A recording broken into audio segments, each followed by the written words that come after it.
It's green, it's kind, it's clean.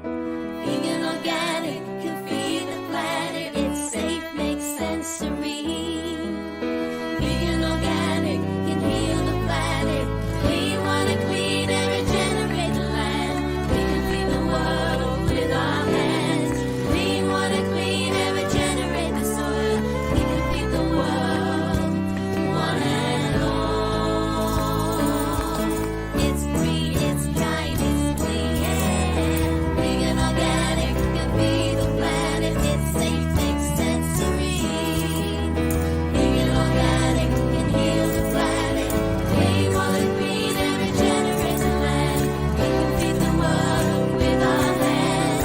Clean water, clean air, regenerate the soil. We can feed the world, one and all.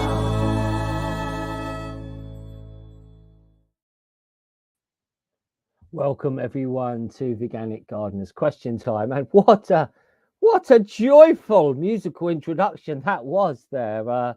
Music from the Perpetual Choirs, really celebrating the wonderful practice of veganic agriculture, of growing healthy, fertile, abundant, love-filled food. And that is what it's all about today, as we have three panelists, expert panelists in veganic growing, going to tell us a little bit about their story. And we've got some questions. And in all my time of presenting Veganic Gardeners Question Time, I think it's the toughest questions we've got yet. So shall we introduce the panel? Well, I think we should. Why not? Let's get this show on the road. And first up, I would like to introduce Meghan Kelly. Now, are you there? Are you there? Are you there, Meg? Are you there? Oh, she's coming in all the way from Canada. How are you, Meg? I'm doing great. Thanks, Giles. It's wonderful to see you again. Now, a few questions here for you, Meg. First of all, can you introduce yourself? For sure. My name's Meg, and I co-founded the Veganic Agriculture Network back in 2008 to promote veganic farming and gardening across North America. And for the last 2 years, I've been teaching the Learn Veganic online course, where we show people around the world how they can grow their own fruits and veggies at home using entirely vegan techniques. Absolutely amazing. Well, I tell you what, check out learnveganic.com, and I am super pumped because I am going to be joining that course. Expanding. Oh, there we go. Thank you. Learnveganic.com. Meg, what's going on at the moment in North America with the veganic certification?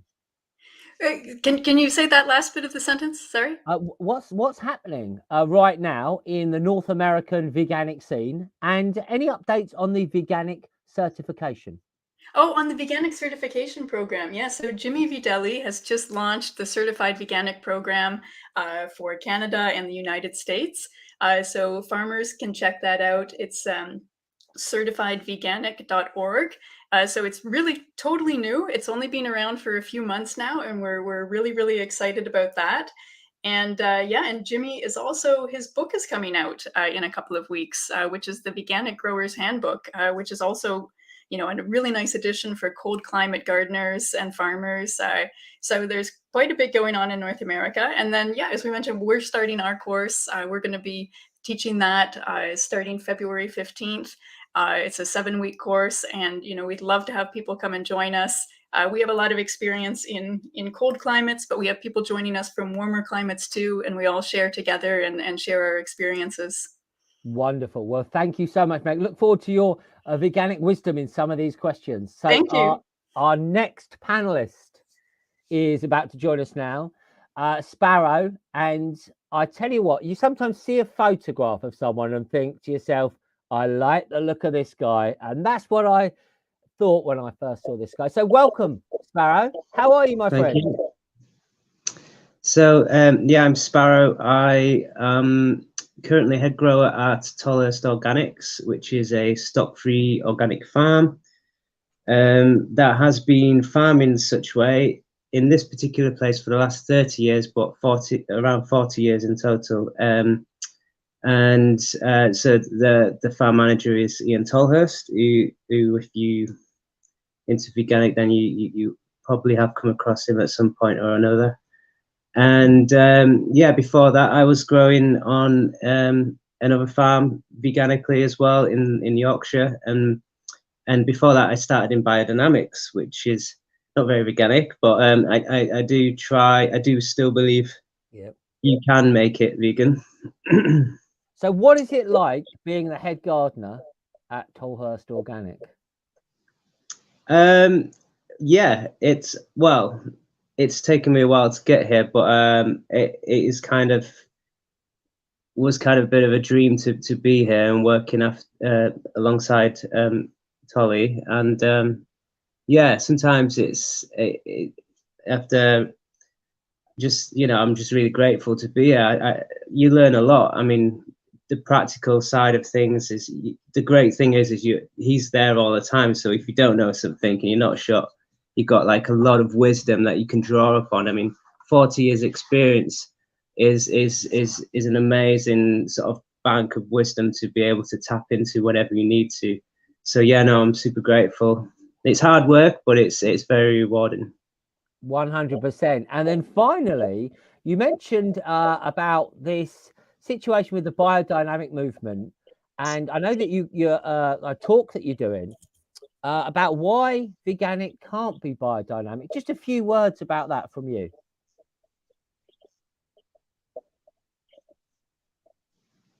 Can we bring these things together? That really is the question. Can we bring veganic and biodynamic together? Of course we can. I mean, like, there's no reason why not. I mean, Steiner himself, he wasn't necessarily a farmer. He was a bit of a seer, and he created this sort of agriculture course, which was the precursor to the organic movement. And like, if it wasn't for biodynamics, we might not be in here now. You know, I mean, like, it kind of set the ball rolling. There's a lot to be said about biodynamics. It's an amazing approach in many ways, a lot of which has kind of come from later researchers adding on, like Maria Tunn's work with the biodynamic calendar.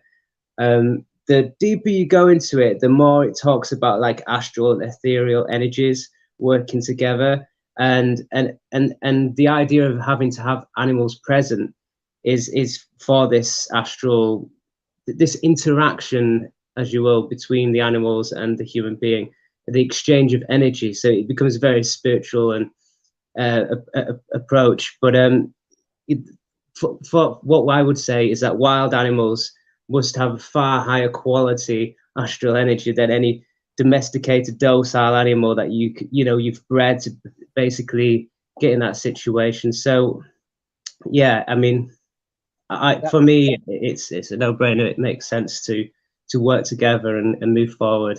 Well, I think you are a man that's going to help take us there. Thank you, Sparrow. We'll get back to you later. Let's now introduce our final panelist, an old friend of mine. Graham, are you there? Graham Burnett, who is an expert vegan permaculture super guy, who we were just saying off air, we haven't seen each other maybe 20 years, but here we are, the Veganic Gardeners Question Time. How are you, Graham?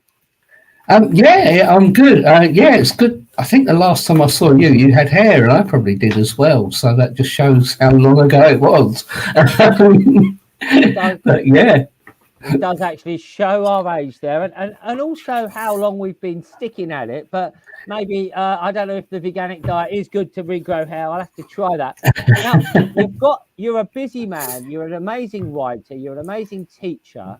But tell us about your new publication, Glomalin. Yeah, I've produced. I'll hold a copy up there. Glomalin. I'm not sure. There you go. Which I've just put my first publication of this year.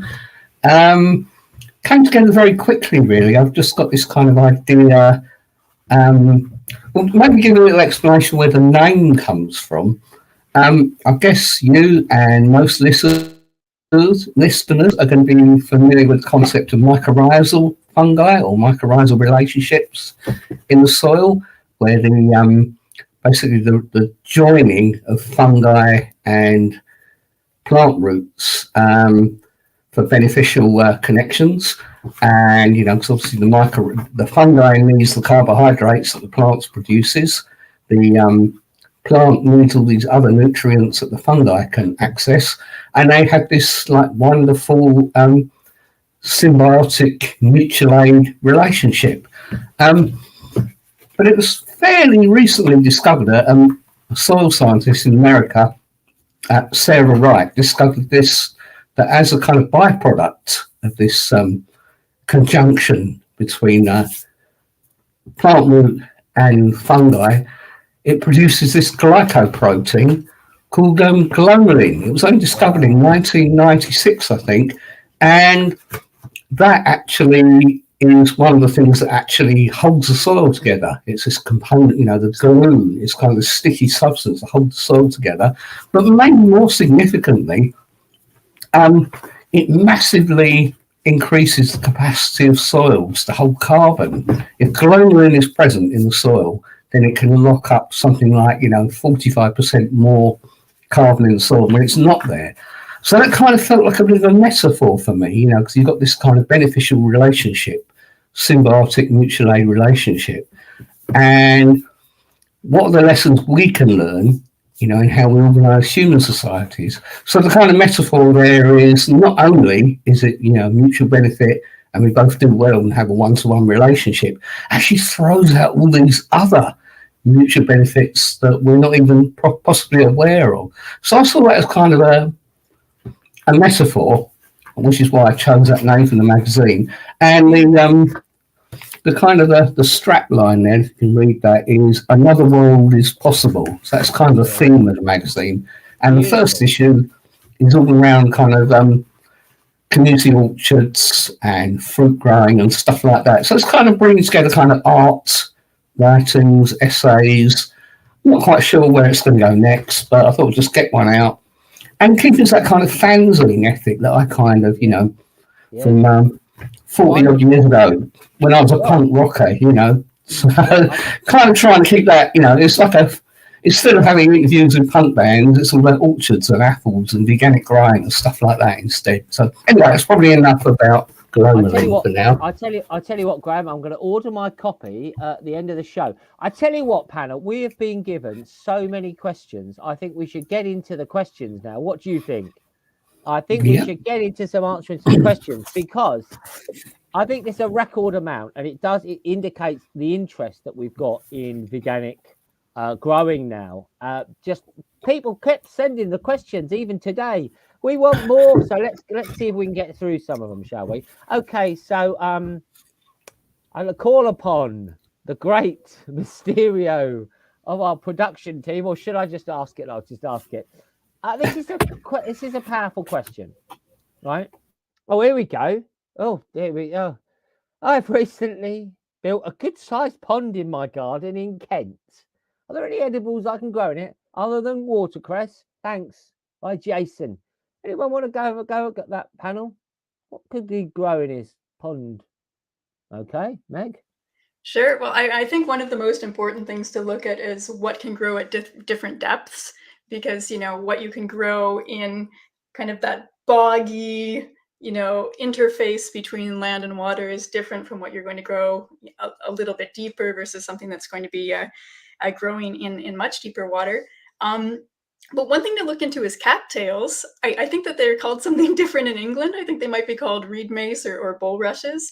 But basically it's, really big reeds. And then you see something that kind of looks like a brown hot dog at the top. And they're edible, like their roots are edible. The young shoots are edible. Even the pollen can be collected. And they're just a really, really nice addition to any pond. And really, if you just find a wild source of them and just take a couple, they'll actually spread out over the years. Another thing I've personally grown before in kind of a inundated environment was rice. I didn't necessarily get a big harvest of rice, but it was an interesting thing to try. And there are some cold tolerant varieties of rice that you can get that are grown in northern Japan and Hokkaido. One of them is called Norin 20, and that's a really well-adapted variety of rice for colder environments. And you might want to think about wild rice too. Wild rice grows in lakes. It does here in Canada, but if you got some seeds, you could try doing that in England too. And kind of in the boggy area between kind of the water and the land, you could consider cranberries, because cranberries grow quite well in moist conditions. And then in the water itself, one thing you could consider is lotus. So if you've ever seen lotus roots before in some specialty grocery stores, that's a water plant. So I haven't grown that one personally, but it would be a cool one to try. And one other thing that I've put in ponds before, although I haven't tried eating it, but is water lentils. And they're also called duckweed. And that's just like a tiny little plant with 2 little leaves on it. They kind of float on the surface. They're really high in protein, really high in iron. And there's some new research coming out that says that they might actually have B12. But anytime there's plant sources of B12, sometimes we find out a few years later it's just analogs. So we have to wait for that research to be confirmed. Yeah, they're really high in nutrients either way. But one thing with ponds is you have to consider that it might be a less sanitary environment, if there's ducks there and things like that. So you have to be a bit more careful about how you harvest things or cooking them if there's any doubts about whether there might be some funky bacteria. Wonderful. Well, I tell you what, Jason, you've got some ideas there. Okay, Maestro, let's get the next question, please, because I want to really get through them today. We've got so many. So, Mysterio, are you there with the next question? He's there. Oh, here we go. Well, John from Macclesfield, I mean, we're all thinking about this. What can I plant at this time of year? Over to you, panel. What are you putting in this time of year? Can I kind of have that one? Yeah. I think there's probably the thing that jumps to my mind is this time of year, it's really all about planting kind of fruit trees, fruit bushes, things like that. You've kind of got that window, beginning kind of maybe depending on weather conditions, it's different from year to year, obviously. You kind of got that window from kind of October to about early, maybe late March, maybe very early April. It's kind of your time for planting, because the trees are dormant at that time, the bushes are dormant, they're kind of asleep, so that's a good time to kind of move them about. I think that's the main thing in terms of planting, I think. I don't think it's really a great, in terms of vegetable, if the question was around kind of vegetables, I don't think it's really a great deal we can plant at this time of year. I think this is the time when, everything's dormant, it's going to be wet, it's going to be cold. You can probably plant up until kind of, November, early December. You can plant things like broad beans, good time for putting in garlic, good time for putting in kind of overwintering onions, those kind of things. But then I guess, January, February, it's kind of shutdown time in a way. I think there's, going to be plenty, it's soon, well, hopefully, soon going to be starting to kind of warm up, and then we can start thinking about maybe things to plant. I guess maybe you could try sowing things like peppers, tomatoes, stuff like that under glass. In terms of putting stuff out, actually directly into the soil's just going to be wet. It's probably going to be very difficult to work, even if you're kind of just, no dig cultivating. It's still going to be very kind of soggy and damp and heavy. So probably not, probably best to be patient. It'll soon be spring. Things will soon catch up. But another thing you can do, of course, is indoor gardening. Planting, you could be sprouting mung beans, different seeds, keep them going through the year. But particularly this time of the year, when there's not a lot of green leafy vegetables about, I've written a little pamphlet called The Garden in Your Kitchen, which is all about, growing stuff actually on your windowsill, sprouting beans, sprouting seeds. Meg was talking about lentils, you could be sprouting them, chickpeas, all kinds of things you could be sprouting. But By and large, in terms of annuals, I'd say hold off a couple more months. Late February, March, depending on conditions. I'm talking here UK, obviously. It's going to be different in other parts of the world, but here in the UK, I'd hold back for sort of planting. I mean, but if you have spare seeds, might be worth trying. You know, Yeah. give it a go. Wonderful. Sparrow, do you have anything to add to Graham's wisdom there? Yeah, I'd agree. I mean, there's no point sowing anything now. Like the best thing to do is always wait. You know, like things will catch up anyway. The earliest things that we sow on the farm is kind of like mid-February, and that would be on heated benches, tomatoes and our peppers. But for this time of year, there's no point. There's the heat and is not there, and the light's not there. You're going to get poor germination, and what you do get is going to be really leggy and struggle. So you're better off, you know, preparing your land now, and wait till it warms up. I mean, you get late frosts as well, so like you could waste a lot of energy planting now. It's tempting because you want to get things in early, but it's often not worth it. And Meg, over to you for a quick answer. Yeah, I mean, we're growing sprouts here right now, and you know, here in Chile, Canada, it's going to be, this is the main thing we're going to be doing for the next couple of months. These are broccoli sprouts, so basically I'm just growing hundreds of tiny broccoli plants, and they're actually more nutritious than you know, a fully grown broccoli. We've got some broad beans here, some faba beans that we've just sprouted in a jar, and they've got little green sprouts coming out of them. And we're going to cook those and then make something that's kind of like a hummus, but using locally grown faba beans instead of chickpeas. Amazing. Well, I tell you what, it's making me hungry for some sprouts. Maestro, do we have our next question, please? Question for the panel. Here we go. Oh, it's Phil. Hi, it's Phil again.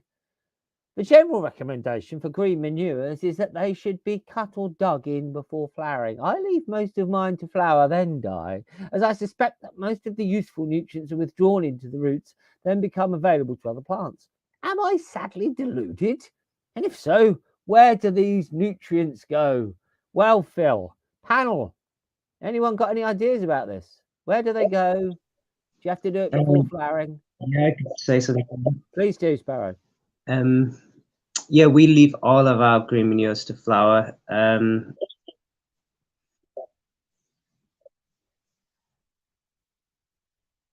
you hear me? Yeah, keep going, mate. Keep going.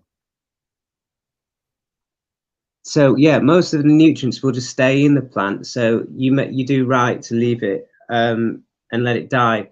When you leave the plants and you don't cut them down and dig them in, like that's the worst thing you want to do before winter. You want to leave your green manures nice and big and tall because it provides habitat for the wildlife, and also it keeps the ground covered. So you know, to stop the leaching through the winter. So we generally, the thing is all the green manures, we allow them to flower, and then if we've got a long-term lay, we'll mow them down just after they've flowered.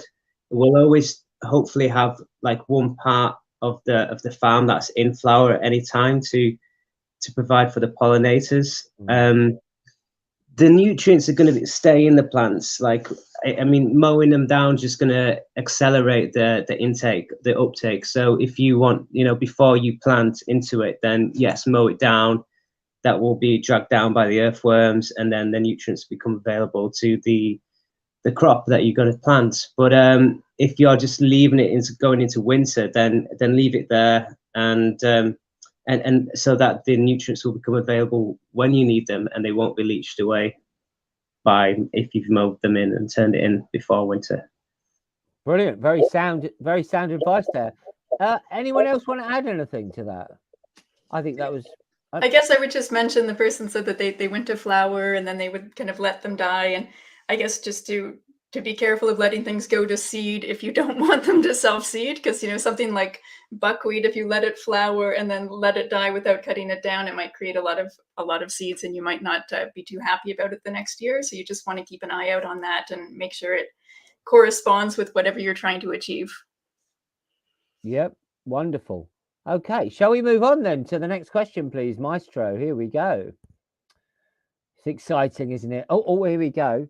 I visited Tolly's and worked at North Down Orchard, another organic veg farm not far away. Now I'm studying for an MSc in organic agriculture. It would be in Germany, wouldn't it? They like a bit of organic there.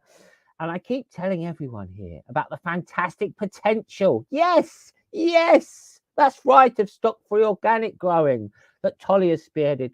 The skepticism I met with has mainly to do with soil nutrients. Okay. Here we go. Can you point me to any scientific studies that have been done or are currently being done to show that Tolly's or anywhere else long-term phosphorus and potassium levels are healthy? Can you share the results of this soil analysis? Thanks, Alison Butler. Well, she wants to stick it to these skeptics. Do we have any science to show it? Anyone from the panel? I suppose I should chip in a little bit there.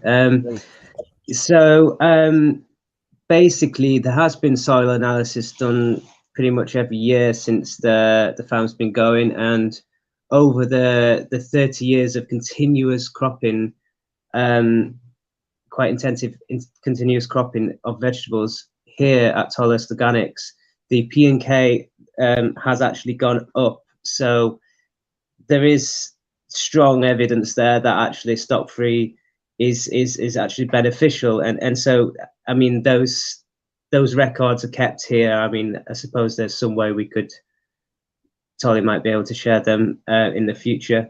There is also many other studies that have been done here that can be shared.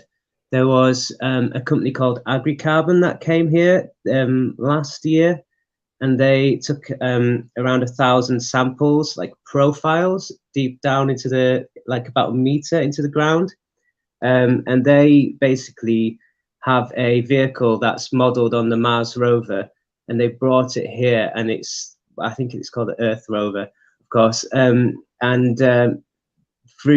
They took analysis from all over the different parts of the farm, and they also, interestingly, took samples from our neighbour's farm, which has been continuous permanent pasture and animal grazed for the same length of time, possibly even more. And interestingly, and this is really good news for stock-free organic farmers, is it actually showed that even after continuous cropping for 30 years, we'd had more carbon sequestered on the stock-free organic land than the permanent pasture. So that's kind of really good news.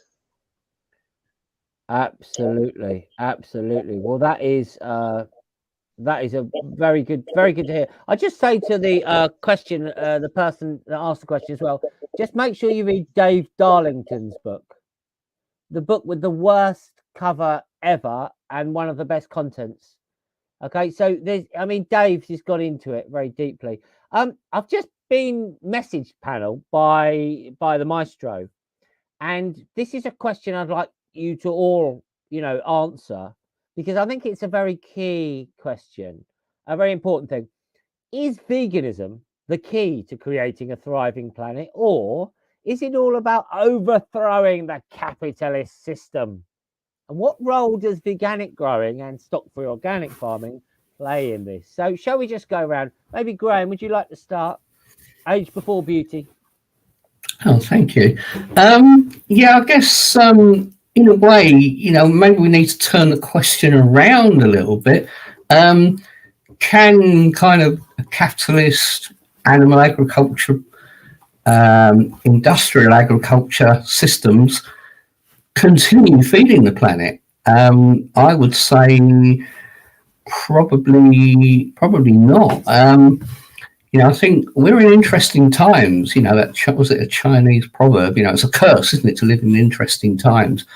And certainly, a lot of things. We've talked about these things for years. I mean, people like Kathleen Janaway of the Movement of Compassionate Living and people like the Vegan Organic Network have talked for a long, 20, 30, 40 or years or more about, the unsustainability of our current agricultural systems. I guess it's all been kind of fairly abstract in a way, you know, these terrible things that might happen one day. And then kind of March 2020, it all kind of like, you know, oh, we're here, you know, sort of like, I think we kind of got away with it, you know, by the skin of our teeth this time. I think our agricultural systems were very much, you know, in danger of collapsing, you know. During the pandemic, you go down the shops, you try and get some veg, or, you know, try and get stuff in the supermarket, empty shelves everywhere. And then that's kind of followed on by the, in the UK, without getting too political here, you know, things like Brexit, exiting the European Union. That's kind of had shocks and impacts on our agricultural systems. Cost of living crisis, it's here. You know, the collapse is here, or it's around the corner, or it's beginning. And the current system isn't working. What do we have instead? I'm quite excited by, I mean, he's not actually vegan. A guy called Chris Smage has written a book called Small Farm Futures. And that to me is the way forward, you know, getting away from big corporate mass scale farming, industrialized farming, and much more relocalization, much more kind of small growers, much more kind of, not all those people are going to be vegan organic. Vegan organic has a role in that, definitely. You know, the world isn't going to go vegan or vegan organic overnight. But I think, you know, it's that small farm future, and we're a part of that. And it also ties in with things like, you know, you know, 100%. sorry, I keep going. Other people need to speak. We've only got a little bit of time, but no, it's fine. You just disappeared for a minute, and the wonderful technology, we're all back. No, fantastic book, Small Farm Futures, 100%. Yeah. Meg, what about you? That was a deep question. Is veganism the key to a thriving planet, or is it, or do we just need to overthrow the capitalist scum? Well, I appreciate what Graham said about, you know, we can start by asking the question, can the current system continue the way it is? And you know, with the way that we currently practice agriculture, you know, one that's, you know, kind of very fossil fuel intensive, chemical fertilizers and things like that, you know, we tend to have about 10 calories of fossil fuels going in for every 1 calorie of food we're getting back. And when it's animal products, that's often 20 or 30 calories of fossil fuels going in for 1 calorie of food back. So I think that in terms of general sustainability, we need to completely rethink how we're growing food, and moving away from animal products to a plant-based system is definitely a huge part of that. But also, you know, within these plant-based, you know, gardens and farms that we're creating, to really think about it from a sustainability perspective. And yeah, I mean, and, you know, as we all know here, you know, currently the vegan food system is very much tied back to animal agriculture. You know, we've got this, you know, these large corporate animal farms that are so well established that that's kind of what's, you know, being tied back to our vegetable production right now. So I think it's really important to have a vision of what we would like to create in terms of food production systems that are vegan, that are sustainable, that are locally oriented, and just to start creating that where we are. Wonderful words, comrade. Okay, over to you, Sparrow. What do you think? Well, I think if you want to encourage more young people onto the land and growing food, then stock-free seems to be the most economical sort of form of agriculture that I can imagine. I mean, if you're a young person and you want to rent some land, it's already difficult enough to be able to rent a piece of land and to be able to start your own business. But then to like the idea of having animals as well, like, or to support your land, like it's just becomes very uneconomical and very unsustainable for like a small scale grower to be able to maintain all the vegetables and taking care of the animals and providing the manure. So from like a very practical and economical perspective, I would say that stock-free is the most accessible to people to get on the land and start growing, which would be part of the sort of, you know, developing a more sustainable future, it would be getting more people on the land. So yeah, I do think that stock-free organic or veganic, whatever you want to call it, is a big stepping stone. I mean, if you read George Monbiot's book, I mean, he already explains very clearly with a lot of research that animal agriculture cannot sustain the planet, and the reason that it does continue despite so much evidence that it's not sustainable is because it is so linked, so tied to capitalism and big money. So yeah, if you want to take back control, then the people need to be on the land doing it for themselves, and the only way to do that is to do it in a sustainable way, and that's simply, unfortunately, without big animal farms. Well, I think it summed it up in the song there. Vegan organic can heal the planet. Vegan organic can feed the planet. Very certainly can. Okay. I'd like to ask you now, guys, because it's an important part of this whole process. I'd like to ask you about veganic seeds. Because yes, I'm growing on my veganic garden here and I'm trying to save some seeds and they'll be veganic. But if I want to plant some parsnips, well, where am I going to get them from if I want to have veganic seeds? So I know some of you have got some thoughts about this. You know, where can you get them from? I know we've got expert here from North America. We've got some people here from England as well. Anyone want to share anything about seeds? Meg, we'll go to you first. Yeah, so about 10 years ago, we only knew of one veganic seed producer in the world, which was Will Bonsall down in the United States.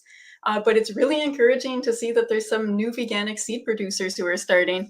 I can just show you a few of the seeds that we got in the mail this week. This is from Pie Bird in Ontario, Canada. They're actually an animal sanctuary, but they have fully veganic demonstration gardens. And there's a new veganic seed producer out on the west coast of Canada called Seed Saving. They've just started up a tiny veganic farm, and they decided to do veganic seed production because they know that there's people all around the world or all around North America who are interested in starting their gardens veganically. And we already mentioned Jimmy Videlli, who just wrote the new book, The Veganic Grower's Handbook. And on his farm, which is called La Ferme de l'Eau, they have over about 100 types of veganic seeds, and they actually ship to England and to France now, which is actually totally new. Because I think in England, I only know of one place, which is called Beans and Herbs, that they sell veganic seeds and then non-veganic seeds from other producers. But maybe someone here on the panel in England has some other ideas or knows of other people who are starting veganic seed projects. So Sparrow, Graham, do we know any places we can get them? I don't know anywhere where you can get veganic seeds. As a commercial growing operation, we struggle even to get organic seeds for what we want to grow. Every year is presenting new challenges and we have to change what we grow. Basically, the economy is just in a situation where it makes more sense for seed savers to sell small packets to gardeners rather than wholesale to the big farmers, which, you know, I totally understand. They need to make money, but we're the ones that grow the food. So, I mean, there has to be an agreement and to save a certain amount of seed for the farmers in order to continue. And even this year, we struggled to get even the potatoes that we like, something so standard like potatoes that we want to grow.